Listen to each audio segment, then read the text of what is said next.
Hello? Yeah. Hello? Hello? Mr. Gunnarsson?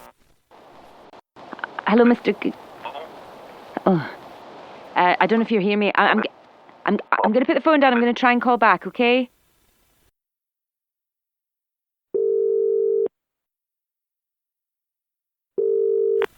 Hello? Hello? It's not better.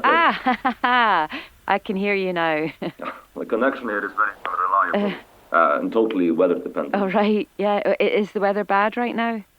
It's okay.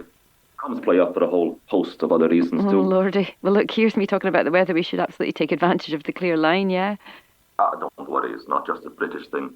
We're always talking about the weather here. It's an obsession. Okay. Well, thanks. No problem. Look. My name is DCI Tessa McAllister, but please, you feel free to call me Tessa, whatever. Okay. How do you like to be addressed? Just Johan.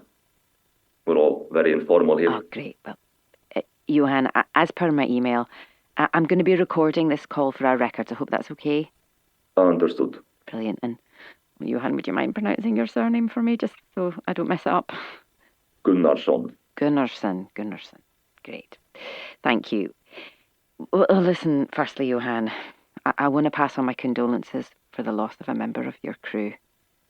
I know that's not easy, and I know Andrew's death must have hit everybody really hard. Drew. Sorry? We all called him Drew. That's how we know him. I myself have done 2 missions with him. Okay, Drew. Right, great. Well, thanks for letting me know that. It's a very difficult time.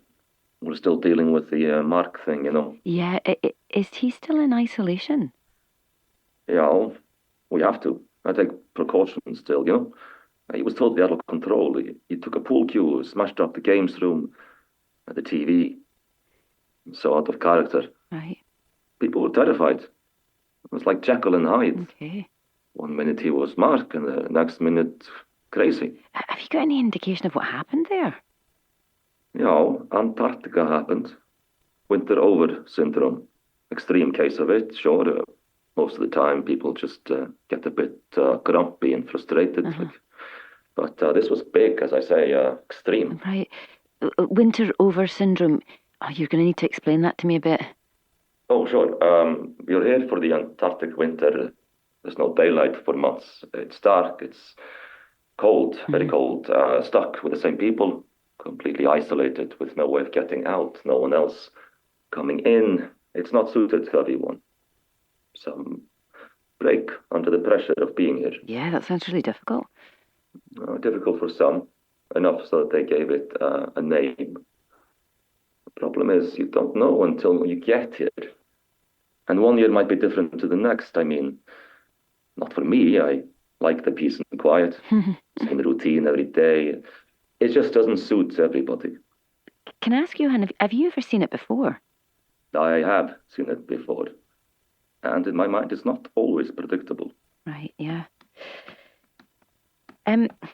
Listen, can I ask, I believe it was you and a colleague, right, who found Dr. Fairfield? Yeah? Yes, that's right, yes. Matteo Lombardi, and I went out to find him, and find him. We did. Sorry, that must have been a real shock. It was. I've seen a lot here on the ice. But, yeah, that was a tough night. Yeah. Look, on my call with Keone earlier, they mentioned you were on foot. Could that be right? Yeah, this time of year is the only way. Right. But, I mean, there are vehicles yet. I mean, does anyone have access to them? No, I have access to the machinery sheds and the keys to the ignition. And they would need to be signed out from me. They are all locked away vehicles. I would struggle to run at this temperature, hence no planes landing. Okay, yeah, I get it. Sorry. Right, understand. So how on earth did you get Drew's body back? We took a sled and placed him on there. And do they need to be signed out, the sleds? No, we have lots of them. They're not locked up, easy to get to. Okay, right, thanks. Can I ask you a bit about Drew's job there on the base? Yeah, he was a human behavioral scientist in the middle of a study into psychological behavior for Keone Industries. Oh, so he was working for Keone directly, was he? Well, yes, under contract, I would say, for them. Do they often fund research? Sure. What kind of stuff? Engineering, research, machinery, communications tech. Can't think of all the other studies at the top of my head, but I know they have a private space program they're pitching for, Wow. and this situation here is pretty well. It's extreme, you know. A good sample of people being cooped up together. Yeah. Listen, I understand something wasn't sitting well with Drew about Mark's breakdown. Do you know anything about that? That is an understatement. Oh, right. Sorry. Go on. What do you mean? He was convinced that someone else caused it, that maybe he was being drugged. And do you think any of that could be true? Absolutely not. I've seen people break on the ice. Drew may understand it theoretically, but I've seen it in front of my own eyes before. Sure, yeah. Maybe not this bad, but what can I say? Shit happens. Excuse me. No, that's fine. No, that's really good to know. Out of interest, has Mark had any bloods taken? Yeah, I think he has, yes. Look, if he hasn't, I'd really like to ask for some samples if that's possible. Yeah, Jocelyn is the person for that. She's the base medic. I can arrange a call. Great. I mean, obviously I'm going to need to speak to everybody, but yeah, let's make Jocelyn the priority. Yeah, you must understand, people still have their jobs to do. We have to keep the base running. The research can't just stop. Oh, no, sure, I appreciate that. I can't say who you'll get when. No, that's not a problem, but I mean, obviously given the seriousness of the situation, I am going to need to crack on with the interviews. Yes, of course, I'll make it happen. Great. Thank you, Johan, that's brilliant. Oh, and as you've seen, the comms here are extremely volatile. We only have windows of internet access depending on satellite coverage. And the weather, right? I mean, you said the weather's a factor? Yeah, condition one, forget it. Oh, condition one? Sorry, it's how we name the types of weather. And the same system they use over at McMurdo. Condition one is 60-knot winds, no visibility, nobody can leave the building. Oof. You can't even hear yourself think. Right. Condition two, you have on-base travel restrictions, wind chill minus 75 to minus 100, visibility up to a quarter of a mile. And condition three means lower winds, warmer wind chill. You can travel anywhere on or off base. God, you guys are up against it. Could you tell me, what was the weather like on the night Drew died? I have to check the log for exact figures, but from memory, searching for him, yeah, it was condition two. Right. Yeah, condition two. So that's a bit of on-base travel, is it? Yeah. Thinking about logistics, do the crew need to have lawyers present for your calls? Do we need to set that up for them? Oh, listen, only if they've got something to hide. Okay. Johan, can I ask, had Drew spent much time with Mark, before he died? About a week before, I'd have to check my notes for the exact time, we went and chatted to Mark. Sorry, who's we? Oh, myself and Drew. Okay. And what's the situation with Mark now? Oh, he's still locked in his room. I mean, rooms here don't actually have locks. We had to add the padlock. It's all rather draconian. The key is kept in a coated lockbox, and we moved him to a room far away from the others. Well, and Drew didn't have the code to this box, did he? He did not, no. And why's that? If I'm being honest, I didn't want him to. Drew was desperate to study Mark for his report. The poor guy is in the middle of a breakdown. He's sedated. Being asked a lot of questions for a study didn't seem fair. Maybe not even ethical.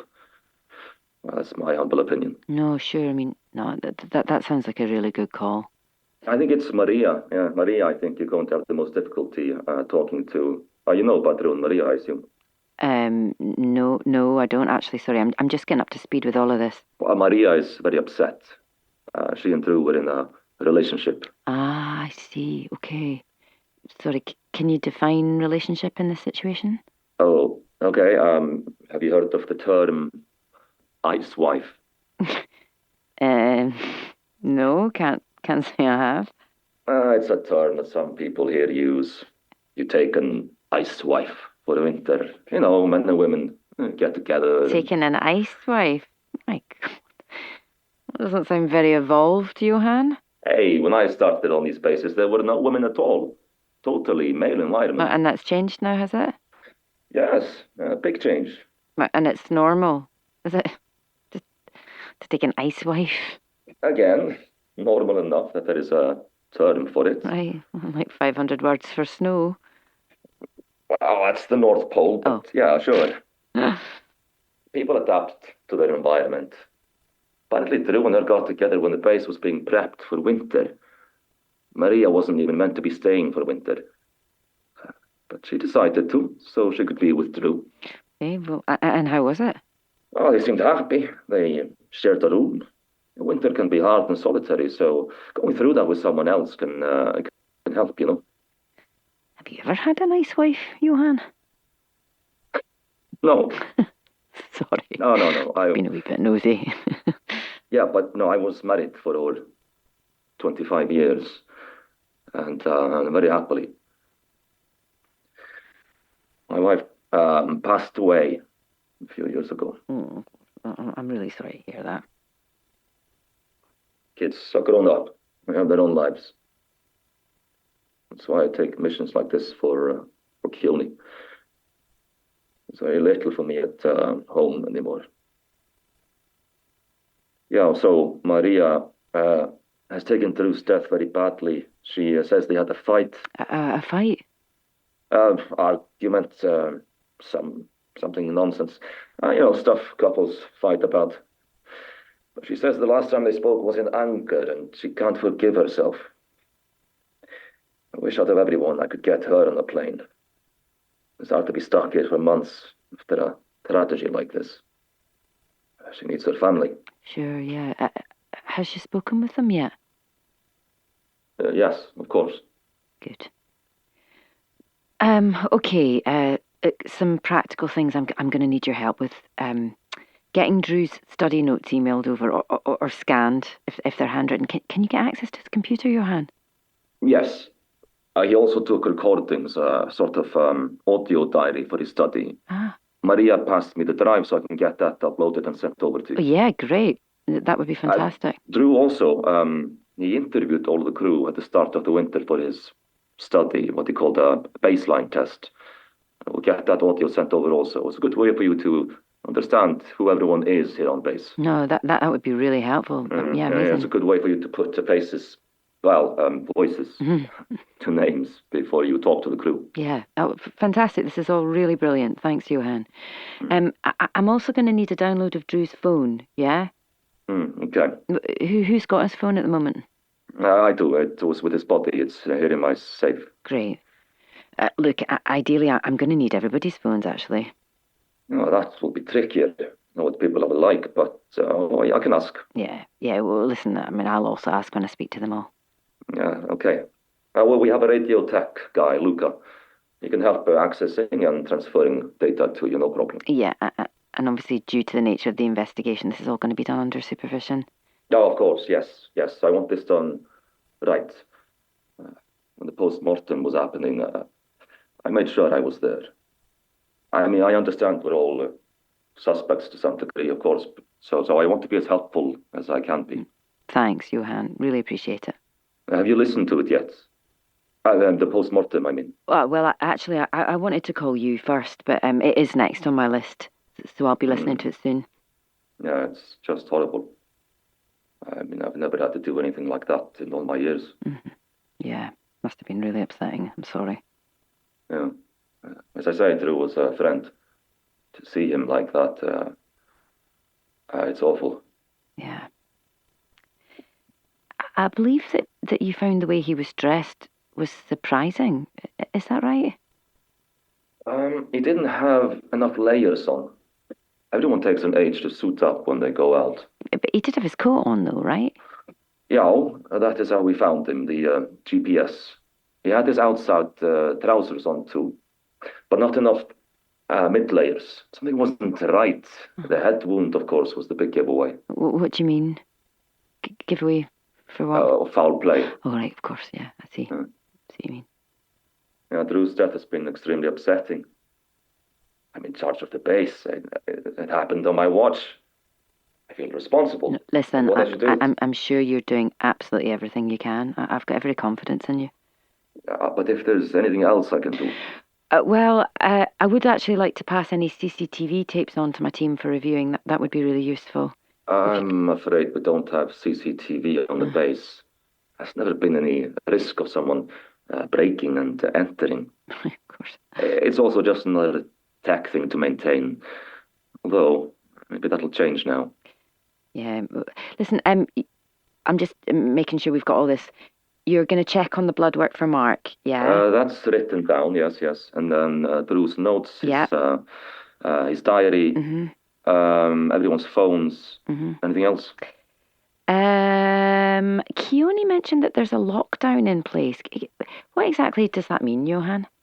We're following safety protocols. There's a curfew. All non-essential work is suspended. Everyone in their rooms by 1800 hours. They eat alone as well. Can they go out at all? Well, essential work has to continue. People's studies can't be totally napalmed.